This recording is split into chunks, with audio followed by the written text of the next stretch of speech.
So we're very glad to have you here today. A special welcome to students from Hampton, Sydney. What group were you all with? The Pre-Law Society. Pre-Law Society. You drove how many miles to get here? It was about an hour and a half. About an hour and a half? Great, thanks for coming. No problem. We're very pleased to have Colleen Sheehan with us today. She's professor of political science and the director of the Ryan Center for Free Institutions and the Public Good at Villanova University. She earned her BA in political science from Eisenhower College and a PhD in political philosophy and American government from Claremont Graduate School.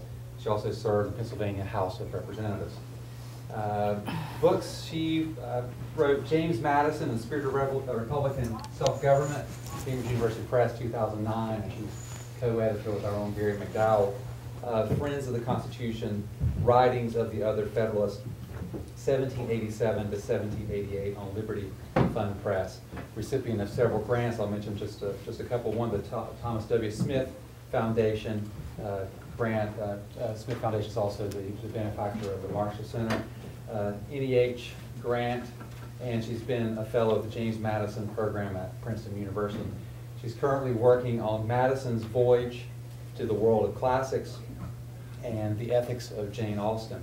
She's going to speak with us today on James Madison and Republican Citizenship. Let's give her a warm welcome, please.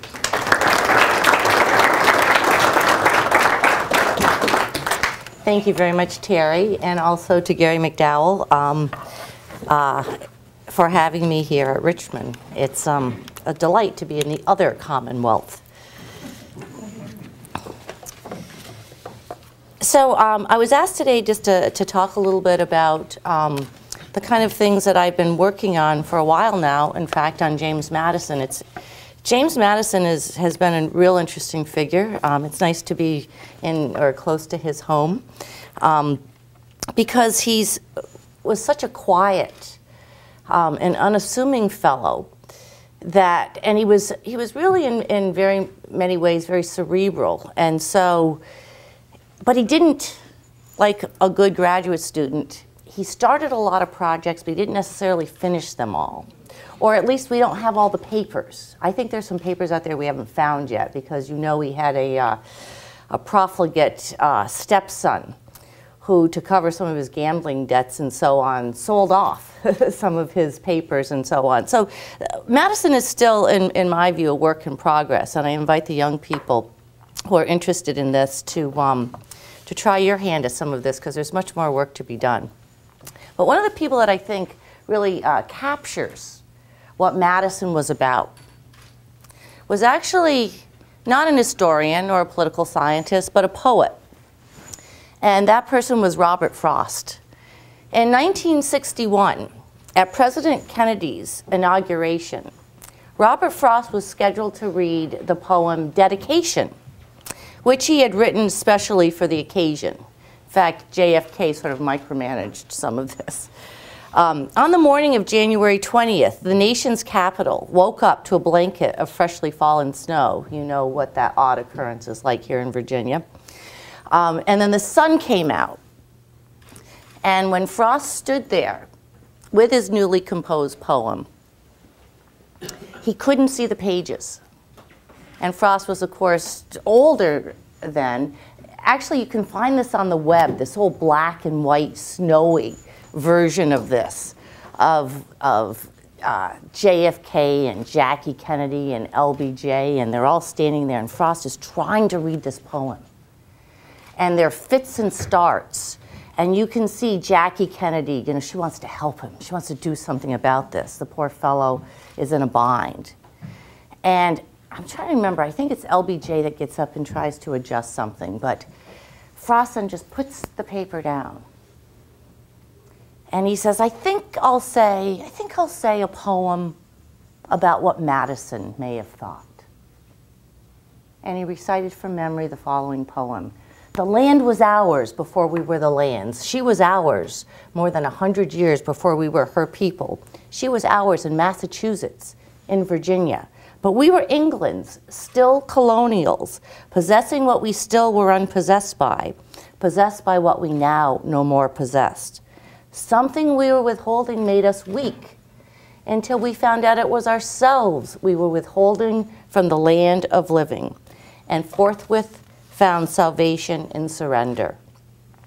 Such as we were, we gave ourselves outright. The deed of gift was many deeds of war. To the land, vaguely realizing westward, but still unstoried, artless, unenhanced, such as she was, such as she would become. This poem, entitled The Gift Outright, reminds us of the ultimate sacrifice made by our revolutionary generation. Frost's lines also evoke the cause to which Madison and the generation of founding statesmen gave themselves wholly.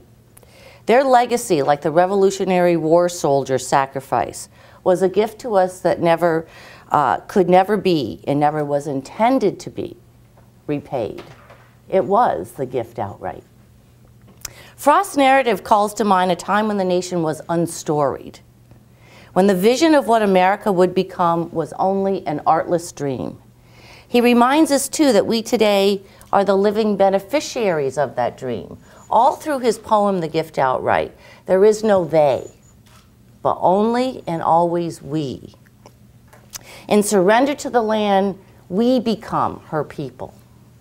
The gift of the American soldiers and founders made us true proprietors, called to a land which calls us to own ourselves.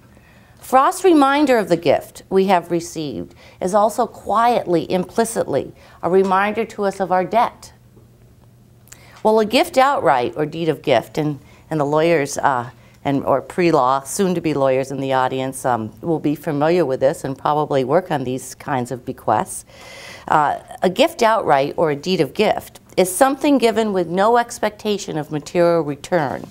It nonetheless confers on the recipient or recipients an obligation to respect the intended purpose of the bequest. The deed of gift, of which Frost asks us to remember, is a kind of moral debt that I would argue we still owe today. We are indebted to the soldiers and statesmen of the American founding for their deeds of war and their deed of gift of liberty. Even more, we are indebted to them for the legacy of self-government that they left to us. The lesson of the gift outright is the lesson of a land that calls its people to surrender to its cause and to give outright, unconditionally, in some way of themselves. Thus, while the offering of the American founding to future generations requires from us no material repayment, it does morally require of us a mutual sacrifice to continue the work that they began, that is, the work of self-government. So, despite Madison's unassuming nature, Madison was, what, about 5'4", 5'6". I find that his height depends on whether the historian likes him or not. Those who don't like him always say, Gary Wills always says he's 5'4". So somewhere around 5'4", 5'6", a quiet fellow who, when he spoke in assemblies and so on, or at the Constitutional Convention, people had to constantly ask him to speak up so that he could be heard, oftentimes in notes that he wasn't taking, that other people are taking. You'll see that it says he could not be heard. He would mumble. He was so shy, he was painfully shy. So much so that there was a Frenchman writing back to some of his cronies in France who, wittingly or unwittingly, in referring to him, referred to him as Mr. Mutterson. As you know, Jefferson, that was a good Freudian slip here in Virginia. But of course, Jefferson was Madison's best friend, as you probably know. Madison held many political posts in Virginia. He served, of course, at the Constitutional Convention in Philadelphia in 1787, called by many, but not all. There's a debate about this, whether he deserves or doesn't deserve the title Father of the United States Constitution. After that, in Washington's administration, he is in the House of Representatives, and he's, in fact, the de facto leader in the House of Representatives. Along with Jefferson in 1791-92, he starts the first political party in America, the Republican Party. During Jefferson's presidency, He serves as Secretary of State, and then, of course, following Jefferson, serves as President of the United States. William Pierce, a delegate to the Constitutional Convention from Georgia, said this about Madison. Mr. Madison is a character who has long been in public life. And what is very remarkable, every person seems to acknowledge his greatness. He blends together the profound politician with the scholar. So, although Madison was indeed himself a politician and a statesman, he's perhaps best remembered as the teacher of statesmen. While he made a significant contribution in all of the political posts he held, it's in his capacity as political thinker, I believe, that he made the deepest impression on our nation. Because besides serving in the legislature, in the executive, and so on, of course, he was one of the co-authors of the Federalist Papers, which Jefferson called the best commentary on the principles of government that ever was written. He also wrote a number of things throughout the remainder of his life, and earlier, Memorial and Remonstrance and so on. He introduced the Bill of Rights, of course, in the First Congress. But in 1791-92, he took up his scholarly duties again and tried to go even further, thinking through this problem of Republican government, small r Republican government, free government, representative democracy. And while we don't know that he completed any of these projects, he did write a number of essays and some rough notes that are comprehensive in their outline, trying to figure out what he thinks neither the ancients nor the moderns were ever able to figure out about how to make free government, Republican government, actually work over a period of time. He thinks Aristotle had some great ideas, Montesquieu had some great ideas, but somehow they fell short. So I think it's in this capacity of Madison sitting at his writing desk, you know, when he was in Philadelphia, when he would go back there, both at the Constitutional Convention and then in the First Congress, where the Capitol's still in Philly. Each time he stayed at Mrs. House's boarding house on 5th and Market. It's not there any longer, but what we do know is that the quarters were pretty cramped. He had, you know, a number of his books there. Madison could go nowhere without his books.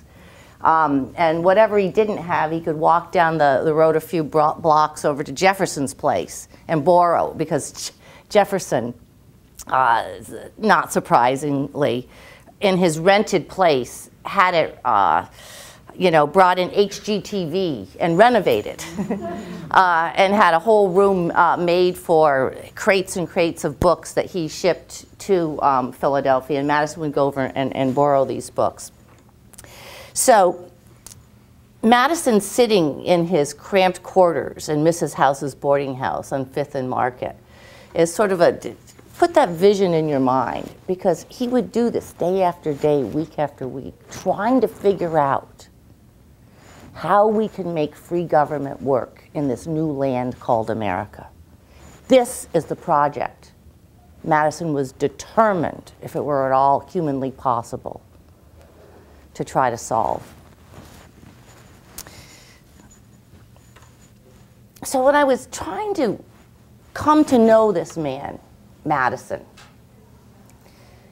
you know, I couldn't find all the fun things like you can find when you study Hamilton. I mean, who can make up Hamilton's life, you know? A bastard son of a Scots peddler, you know, from this little island of Nevis that somehow looks across the ocean, comes here, and has this vision of America as a Hercules, but a Hercules in the cradle, and is determined to make America the greatest power on earth, economically and politically. And in many ways, it is Hamilton who's perhaps responsible for much of that. And of course, along the way, Hamilton loved the ladies almost as much as they loved him. And so he wasn't always faithful to Elizabeth Schuyler Hamilton. And his opponents would catch him on these affairs, and he would go public, right, and so forth. I mean, Hamilton's life is just full of drama. Or John Adams. I mean, John Adams is many things. But he's not quiet about himself. I mean, he would have been the person that went on the talk shows to tell him all about himself. He somehow seemed to find that kind of therapeutic. And so there are all these interesting, fun stories if you're a biographer or an historian or a political scientist trying to come to know these fellows. Madison, he's kind of quiet. He keeps to himself. Oh, in college when he went to what is now Princeton, he pulled a couple pranks, you know, with the Clios and the wigs and so on, but, you know, a few body poems. He seems to have been, he doesn't marry, you know, until later in life. Of course, he marries Dolly Madison. I think he was absolutely faithful to her. In fact, he loved her so dearly that when her son, his stepson, kept pulling these debts and so on, there was a point later on in their lives when I think he hid some of that from Dolly because it pained her so greatly. And that he would sort of chide him, but then take care of the debts and try to protect Dolly. So Madison doesn't have all of this drama that makes for the kind of stories that biographers look for. So what is the story of Madison?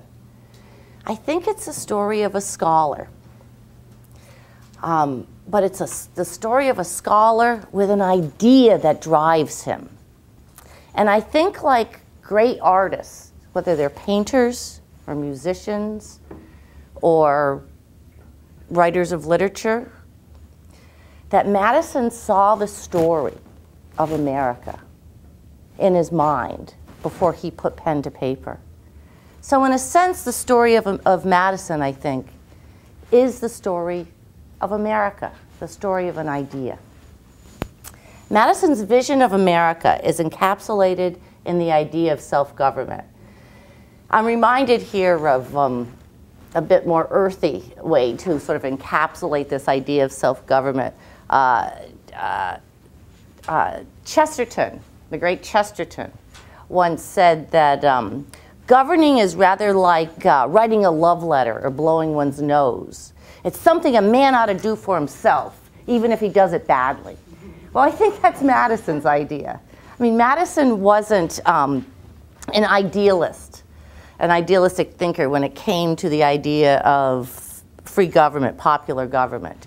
But self-government is something, democratic government is something that really the people have to do for themselves, even if we do it badly. So Madison's challenge is to try to find a way that perhaps we can do it decently, pretty well. Madison's vision then is encapsulated, I think, in this idea of self-government, which he sought to secure not only in the laws and institutions he crafted, but in the way of life of the American people. I want to emphasize that. Not just in the institutions, in the laws that he worked so much to craft, but in fact, in the ethos, in the character, in our very way of life. In Federalist 39, the first of the Federalist Papers really devoted to the character of the new government, Madison argued that the genius of the American people and the fundamental principles of the Revolution demand Republican government.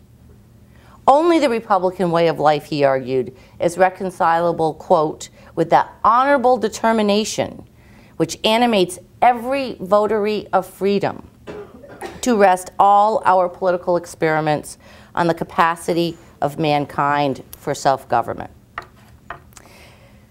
Now, this view of Madison is not the view that you'll generally find put forth by scholars. Instead, you'll hear that Madison's greatness consists in his identification of the problem of faction and presentation of a rather mechanistic solution to the problem, which you'll find essentially in Federalist 10 and 51. I think this merely mechanistic view of Madison's theory is a mistake, and in fact a disservice, not only to Madison, to the man himself, but to the vision behind the United States Constitution. Madison is generally understood to have envisioned a constitutional system that makes it possible through these mechanistic arrangements to dispense with civic participation and the effort to form a Republican character. Think about this for a moment. Do the people matter? Or can we create a system that's sort of like a political machine that once we set it in motion in a clever way that it'll just go on itself? No matter what we believe, what we're dedicated to, whether we participate or how.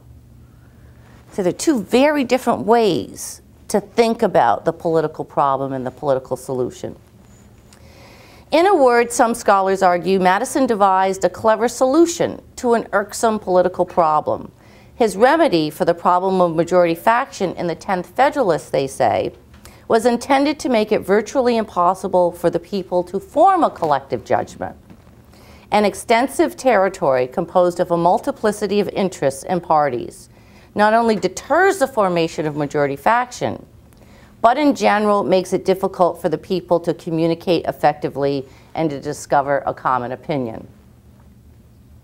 Add to this the idea of separation of powers, checks and balances, and the various auxiliary precautions that Madison talks about in Federalist 51. These increase the difficulty of forming a majority consensus on any given issue. Moreover, some scholars claim that Madison's paean to popular sovereignty was in reality a death knell for popular government, that the constitutional system he envisioned was based on a, quote, ghostly body politic. In other words, that the people are sovereign only in theory. In reality, the power lies with an aristocratic upper crust who compose the government, particularly the executive and the Senate. In fact, some scholars argue the Constitution Madison and the framers devised was intended to a system of superior quality, to form a system of superior quality out of the substandard material of the riffraff of the American populace. So that's where you get this idea of Madison's political theory is kind of like a philosopher's stone, that what it could do, this political system that he and the framers devised, was actually transmute base materials into gold. So it doesn't matter what the character of the people is, their political or ethical character, if you get a clever enough system. It's sort of like the Kantian idea that you can have a nation of devils and still somehow achieve the public good. Is that Madison? Is that Madison? It's not the Madison that I've come to know in my studies. I'd like to suggest for you, and I'll go over very briefly, what probably many of you already know about Madison's political theory in terms of the large territory and so on. But I'd like to add on to it where I think we tend to stop seeing when we read Madison's writings. And I'd like you to pay close attention to the problem and perhaps the solution of communication in Madison's theory. During the time that Madison is writing this, across the ocean in Europe, this idea of communication is something that many writers, authors, political thinkers are dealing with.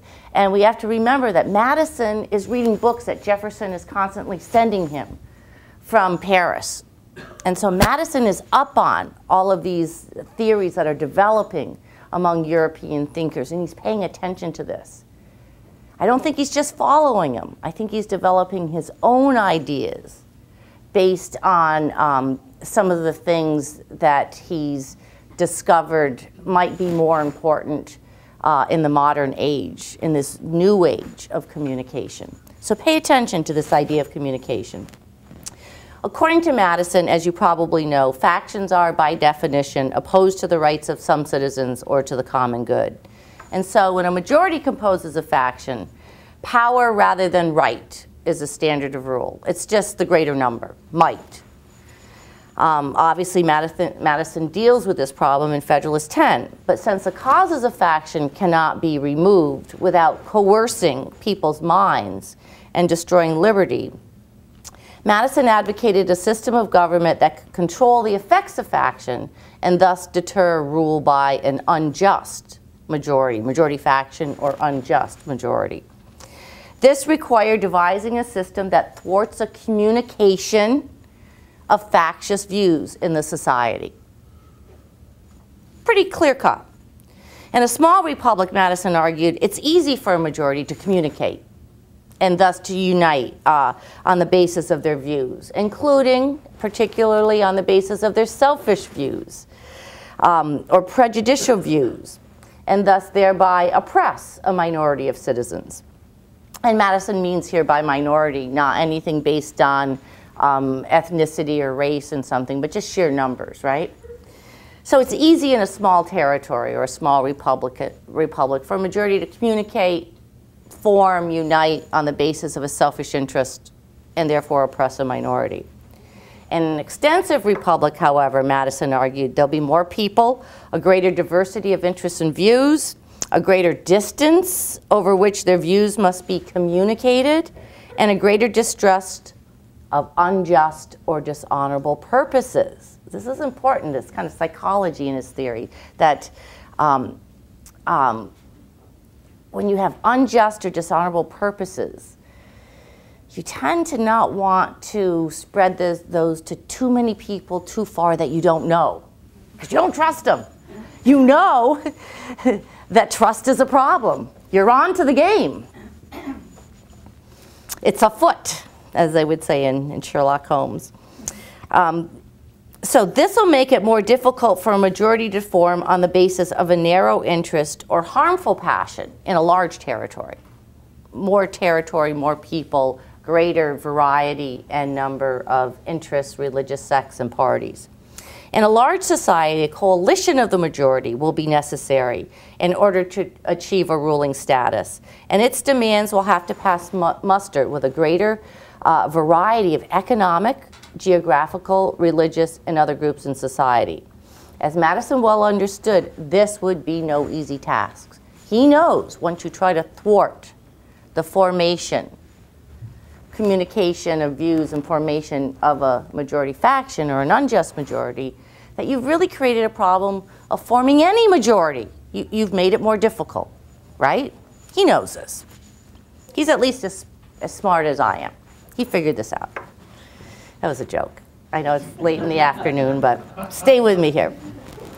According to Madison, the purpose of representatives in popular government is to refine and enlarge the public views.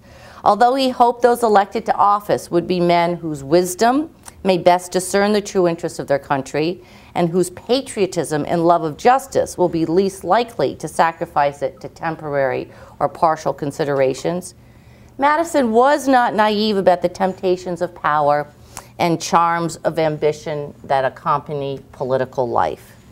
He knew that enlightened statesmen would not always be at the helm. To guard against personal ambition and the threat of governmental tyranny, once you have this large territory and representatives, you've created a government that's separate from the people. It's no longer ancient Athens where the people meet directly and vote, right? In the assembly, you've created this division. The people who are the governors aren't the same thing as those governed. So Madison knows people have political ambition, that this can be dangerous to those who are not in positions of power. So to guard against this, he endorsed a system of prudential devices or auxiliary precautions that include separation of powers, checks and balances, bicameralism, and federalism. These are all meant to check the people you put in government, but follow it. To the extent that the majority is putting people in positions of power, it's also a check on them too, you know, sort of removed, right? However, if you read Federalist 51 closely, where he talks about these prudential devices, Madison argues there that the primary control on government remains always with the people.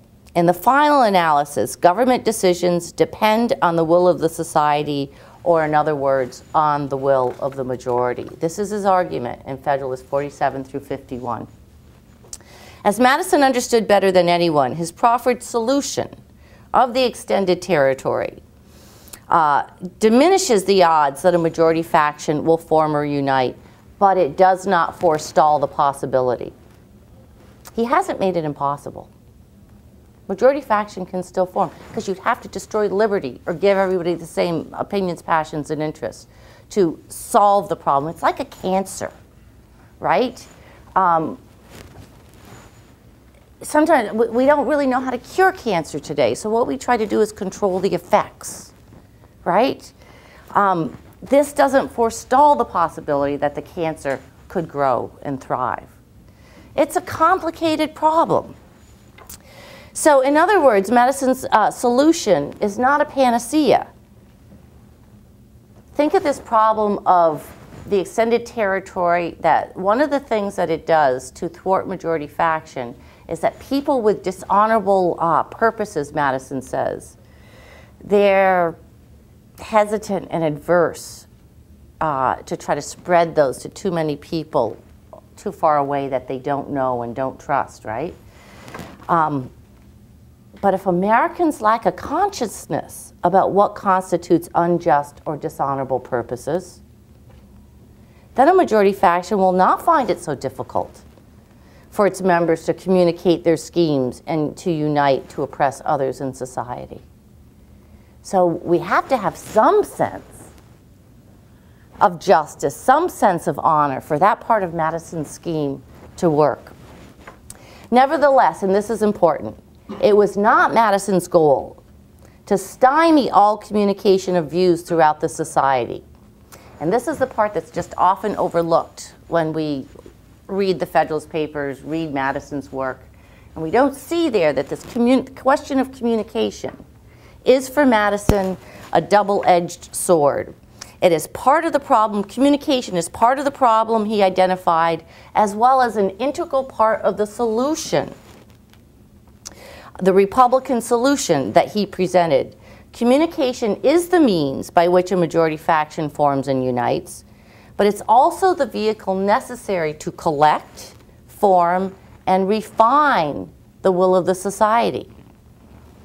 Communication is for Madison going to be part of how you create a majority will that is not a majority faction. Communication makes possible both a check on governmental tyranny and the formation of a positive agency that influences and directs governmental measures. Fundamental to Madison's Republican theory is the encouragement of the kind of activity that results in the exchange of ideas and deliberations about public policy.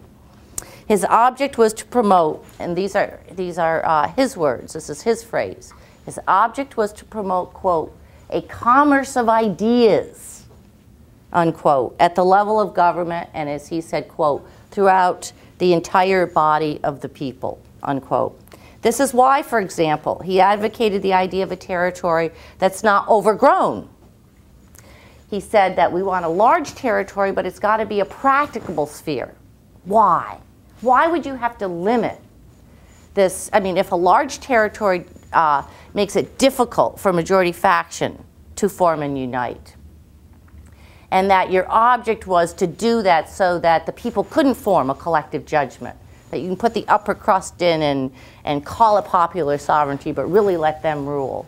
Or just come up with some kind of pluralistic solution, no real common opinion, public opinion. Why would you ever talk about limiting the size of the territory? You wouldn't. Logically, you wouldn't. Why does Madison talk about limiting the size of the territory? He tells us explicitly why. Because if the territory is overgrown, communication won't be sufficient over such a large territory, such a large number of people to form a common opinion. It'll fail. And so the public voice will essentially be what he called silenced, which is exactly what happens in despotisms. This is what Montesquieu talked about. Madison recognizes that, but he's bringing in this idea of communication to show how you can go to a certain extent of territory where it will work and it doesn't become a despotism. But then he adds to that in an article entitled Public Opinion that he wrote in 1791 in the National Gazette. He says, well, we have some room to play with this here because there's certain things that act as contractions of the territorial size. And think about this, because this still very much applies to us today as we think about small r Republican government in a large territory. What could serve as the equivalent of contracting the territory so that the practical sphere could actually be larger than you originally thought? Things that promote communication, like good transportation routes. Representatives, he said, going back and forth between the seat of the government and their constituents. Newspapers, he said, circulating throughout the entire body of the people in the land. And so he was a great promoter of newspapers. Of course, he helped found one in Philadelphia, right? So with all kinds of increases in communications, it acts as the equivalent of a contraction of the territory that makes the formation of a common opinion more feasible, and thus the size of the territory can grow, and you can still consider the possibility of popular government. Did you see that? So what do we have since newspapers? Internet, especially, right? But first it's telegraph, right? Telephone, radio, television, and now internet. Do you ever hear people say, the world is a smaller place? The globe is shrinking. Now we have in all college campuses courses on globalism, right? This would not be a foreign idea to Madison. He might not have been able to envision the actual ways that this would have happened. But see, for them, the idea of broadsides and pamphlets and the printing press, this was relatively new. This is what Montesquieu was talking about. This age of commerce wasn't just the commerce of goods. It was the commerce of ideas. And they knew that this was revolutionizing a way to think about what was possible politically in the world in which they lived. Public opinion, Madison declared in 1791, sets bounds to every government and is the real sovereign and every free one. Madison believed that the formation of a deliberate and just public opinion is possible in a government of a large, albeit practicable, extent. Now, one of these things that also contributes to a contraction of the territorial limits, and that I think is still important in the way we think about this today, is federalism. Because if you're going to extend the size of a republic, it's still in danger of becoming despotic, of not being able to collect the public voice to form a public will if you don't have state and local entities of government that have real authority. And so this is part of the reason Madison argues in the 1790s, not the only, but part of the reason he's so adamant about keeping the role of the states as an important part of understanding how the American political system works. It wouldn't be the same, he wouldn't agree with Calhoun. He's not arguing for state sovereignty. He's arguing for a very practical role of the states in making free government, small r Republican government, actually work. He says in an article that in a large territory, basically it's doomed to failure if you don't protect these entities. For state and local organs of government provide the vehicle to combine and call into effect, he said, the voice and sense of the people spread over a large nation. Now, Madison did not mean by public opinion what people tend to mean by the term today. He wasn't talking about Gallup. He wasn't talking about Gallup polls. He wasn't talking about a snapshot of the views of the people on a particular issue at a given moment. He wasn't talking about the aggregate of popular views combined in daily opinion polls. Rather, his idea of public opinion was that of the deliberate and settled opinion of the community. Sometimes he called it sense of the community, which results from the communication of ideas throughout a vast land, Public opinion then has to go through a refinement and enlargement process in a large territory. You can't quickly, easily form majority opinion, public opinion. So the idea is that there's an educational process that's happening in this entire schema that he's envisioning. Public opinion then is both acted upon as well as itself an active political agent. It's acted upon by the representatives, by the literati who are writing about this in newspapers, by the conversations that are taking place, and it has an influence on government. Madison says when public opinion is fixed, government must obey its dictates. But notice, when it's fixed, when it's settled, he means for it to be a bit of a project, a task, to form it and to make it settled, so that then this deliberate, reasonable public opinion will be that which government must obey.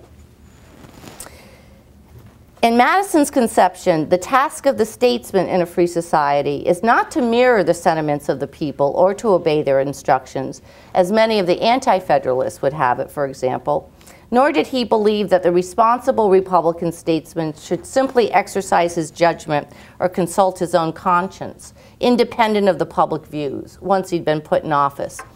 I'm actually going to skip that now because, for the sake of time, but that idea of representation and what the job of the representative is vis-a-vis public opinion, I think is a very interesting one in Madison's thought. And it's one that's nuanced more than many of his colleagues at the time. In addition to the responsibility of both listening to and shaping public opinion that Madison assigned to the representatives or the statesmen, so there is a role both to listen to and to educate, to shape public opinion. Who does this remind us of? Lincoln. When Lincoln later on will talk about public opinion, he will say, public opinion is everything. Without it, nothing can succeed. With it, nothing can fail. He who molds public opinion goes deeper than he who enacts statutes and legislation. He makes those statutes and legislation possible. This idea really comes straight out of Madison. Madison is talking about the genuine political leader, the statesman, in a free country as one who really is a civic teacher, but among equals, in a sense. So his job is to listen to public opinion, but it's also to elevate and refine public opinion, because that person is spending his career studying these issues and has a particular responsibility to do that. But getting ahead of public opinion, as if there's somebody other than public opinion that rules, is not allowed in this game. Who else, besides the statesman, Madison said, the literati, what we might today call the public intellectuals. But I want to be careful of that, because we assign that term loosely today, don't we? And not all of those who are public intellectuals are very intellectual.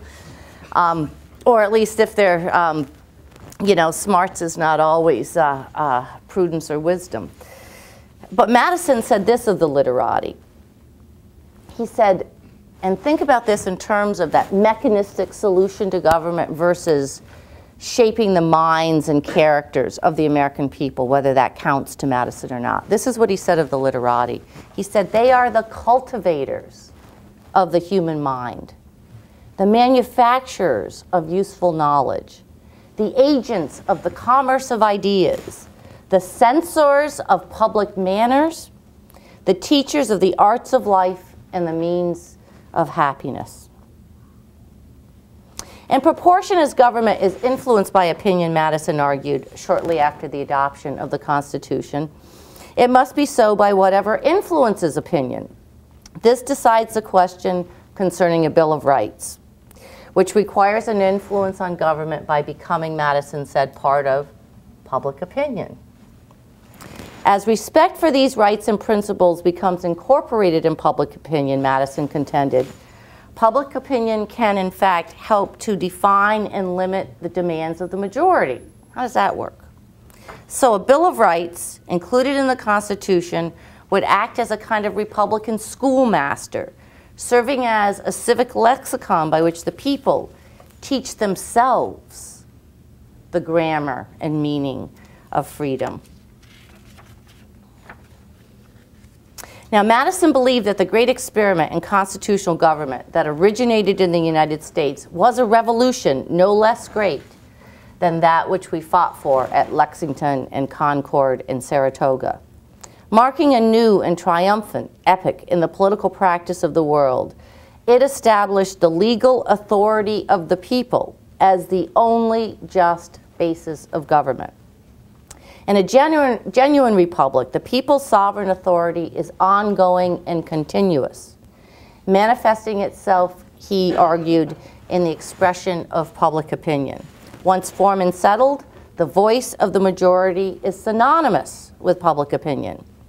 As the expression of sovereignty, however, majority opinion is itself bound by the fundamental principles of right that justify that power.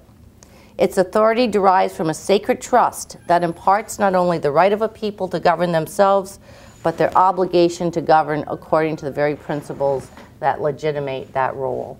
And in an article entitled Property, which I encourage you to look up on the internet if you're interested, it's only a couple pages long.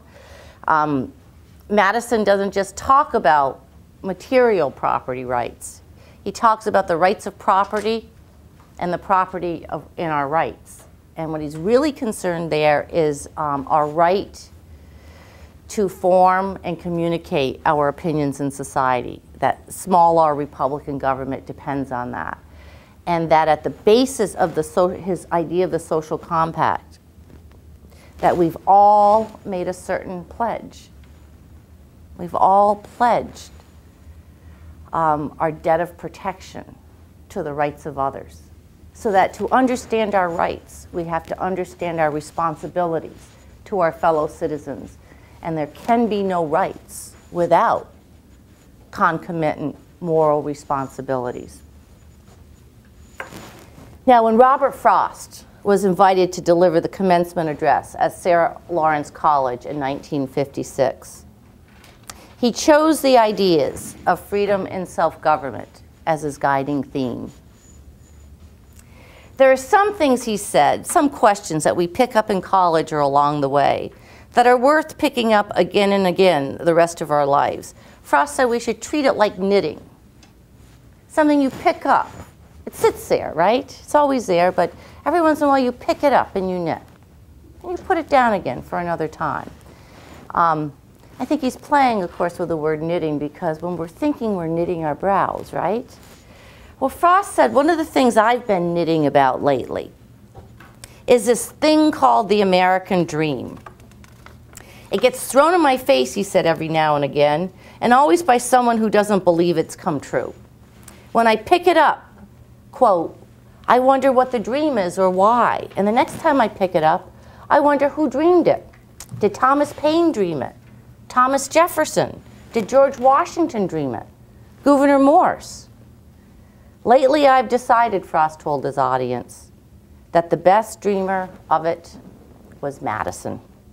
You see, Frost said, I've been reading the Federalist Papers lately, and I wonder if Madison's dream is a dream for us today and for future generations, or has it gone by? Can we treat the Constitution as if it were something gone by? Can we interpret it out of existence? Does it mean something every day, something different every day, until it wouldn't mean anything at all to James Madison? Now I think I know, as of today, Frost said, what Madison's dream was. It was just a dream of a new land to fill with people and self-control. And self-control that is all through his thinking, Frost said. Madison's dream was to occupy the land with character. That's another way to put it, Frost said, to occupy a new land with character. This, I think, is the meaning of the poem, The Gift Outright. It is indeed a poem about what Madison thought, It's a poem about Madison's dream of self-government for Americans and, in fact, for all peoples of all nations everywhere. We honor Madison and the founding generation most when we honor and participate in the sacred cause to which they dedicated themselves. In this we repay the moral debt of the American founding. In this we become givers and not just receivers of the gift outright. Thank you.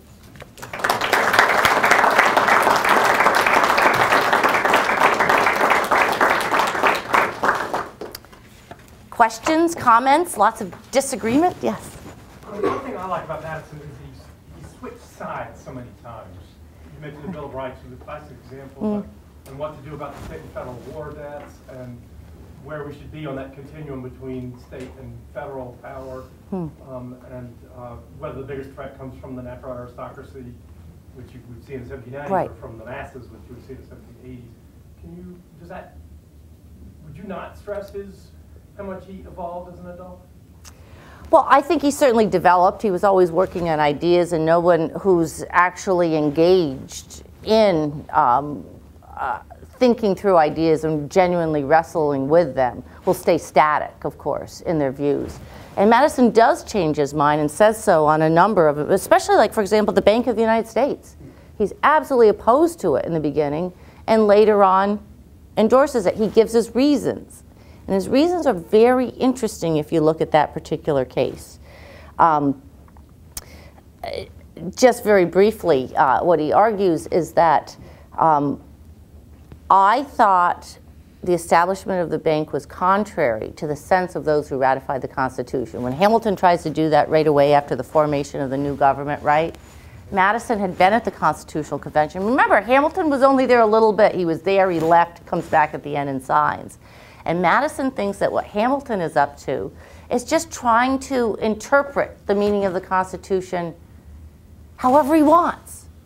Now, Hamilton does indicate in this one letter that maybe that's not exactly so far-fetched of what he's doing, because he said, man, if these other people were Secretary of Treasury and they knew what needed to really be done to get this economy going in America, they wouldn't be complaining about all these things. You know, there's a practicality about what Hamilton understood himself to be up to.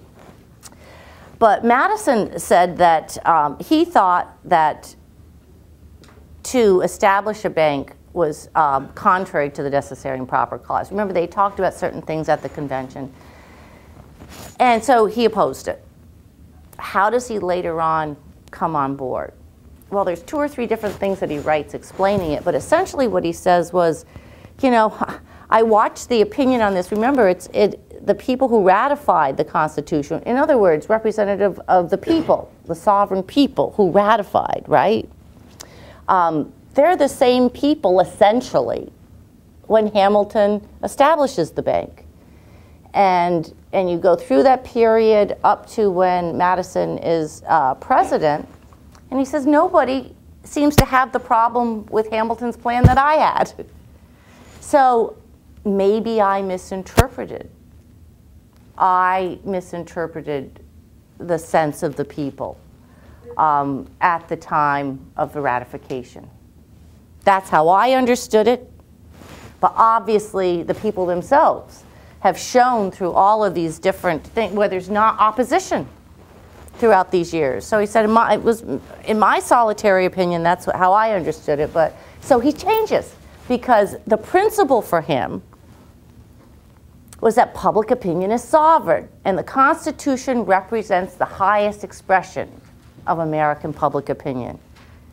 That is actually an expression of public opinion, but the highest authority of the sovereign people, of the sovereign public. So there's an example where he changes his mind, but it's based on a consistency of principle. I think in general that that's the case with Madison. We'd have to go through, you know, each item of which he's accused of changing his mind. You know, Madison was accused as much as Senator Kerry of being a flip-flopper, right? And Madison tries to defend himself against this, because this charge is being made during his lifetime. He doesn't see himself as that. So I've tried to take his defense of himself seriously, and I think he can defend himself on most of these charges. When he really does change his mind, it's on something like the bank, and he has an explanation for it. Sort of deferring to the people on constitutional interpretation. On his most fundamental, his dedication to what he considers the most fundamental principles of republicanism. Yes? I'm curious that you didn't talk about his role at the ratification convention here in Richmond. The reason I mention it is focusing only on Federalist 10. There was a debate throughout the many days, but James Monroe articulated the objection, and I found that very revealing, that whole period very revealing, because Madison had to defend himself. Yeah. Monroe argued that when we have a national government that covers this great expanse, of course it's only several states and a population about the size of Virginia, the people will lose the Republican virtue that's essential to our government, because they'll become disengaged, they'll feel insignificant. And Madison's only focus at that period, or his principal focus, was how do you deal with the tyranny of the majority? And Monroe was saying, with less expansive rhetoric, what Bryce said about 100 years later, it's not the tyranny of the majority, it's the fatalism of the multitude that will kill this republic. He never dealt with that, in my opinion. Madison never dealt with that. Well, I think he did, but I think you're right to see that he dealt with other things much more so, and so it seems like that gets lost a little bit in the shuffle. But remember, when he was writing the Federalist Papers, he and Hamilton, because Jay gets sick and doesn't write very many. At first, they're sending them back and forth to each other, trying to read each other's and create under the signature of one voice of Publius to make sure they know where each other is. Like any good student, how long is it with all kinds of good plans about how you're going to stay up on all your coursework, have papers done early so you can send it to somebody else and have them read it and get comments back? You're writing them the night before, barely getting them done and turning them in, right? Forget revisions even, right? So that's what they end up doing. And these are op-eds in the newspaper.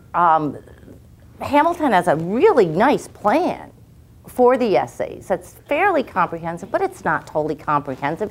It's not political theory. So I don't think of the Federalist Papers as necessarily what's not there means that it's not important to them, because they have a political job to do there. But in fact, in 1791, and this is after ratification, Madison says this, which sounds almost to be repeating what Monroe said. He said, one of the problems you have to be careful with in an extensive territory is that the individual will become insignificant in his own eyes. And that would be destructive to liberty, right, and to participation in republicanism. This is in his article entitled Public Opinion. That's where he talks about what kinds of things are equivalent to a contraction of the territory, so that we can, and so these various things I talked about, representatives going back and forth, newspapers, good transportation routes, better communication routes, federalism, right? These kinds of things are important so that communication is feasible and in fact sort of encouraged, so that there can be genuine formation of public opinion in Republican government, the concern of Monroe. Well, does he ever talk about anything like this in the Federalist Papers? Yes, Federalist 14. That's what the discussion of the practicable sphere is all about, why you have to limit the extent of the territory. And Madison talks in Federalist 14, he alludes to some of these things he will talk about a little bit in more depth in this article, Public Opinion, good transportation routes and so on. So he's thinking these things through to a certain extent in 1787, 1788, but he's not trying to write a treatise on Republican government per se. He doesn't think of it as a comprehensive enterprise. He's not even sure exactly what Jay and Hamilton are going to be writing themselves, right? He's got a job to do to get this ratified. Right after the first Congress of the United States, and he's in Philadelphia at Mrs. House's boarding house, what does he do immediately at the closure in early March 1791 of the first Congress? Now, most politicians would then go on vacation.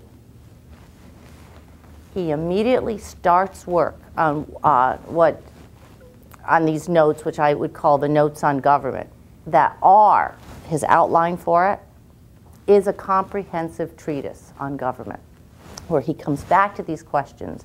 And you can see he's got an outline that he's going to attempt to work through all of these questions and set it forth. And he works on these for weeks. And knowing Madison, it was probably morning till night with little social activity. Jefferson tries to get him to come stay at his lodgings, writes him a note the morning of March 13th. You know what this last month is like, and we get these little bits of, we get teased by some nice weather, you know, every now and then. And Jefferson writes to Madison, it had gotten into the 50s, I think, that day, almost close to 60. And let's go for a wade in the country. And then why don't you come over and stay at my place now, where I've got these, more comfortable lodgings. He says, I'll soon have my library open. He's got his books there, and Madison's already borrowing them. But has refurbished this room, and he's offering all of this to Madison. And Madison says, no, I can't. I've got all my books and papers spread around me, and I'm settled into my project. This is what he's working on. It's the first thing he does. The second he has time in his respite from actual political activity and as leader of the House of Representatives, to go back to this work. So he is developing it, absolutely. He's still working this through.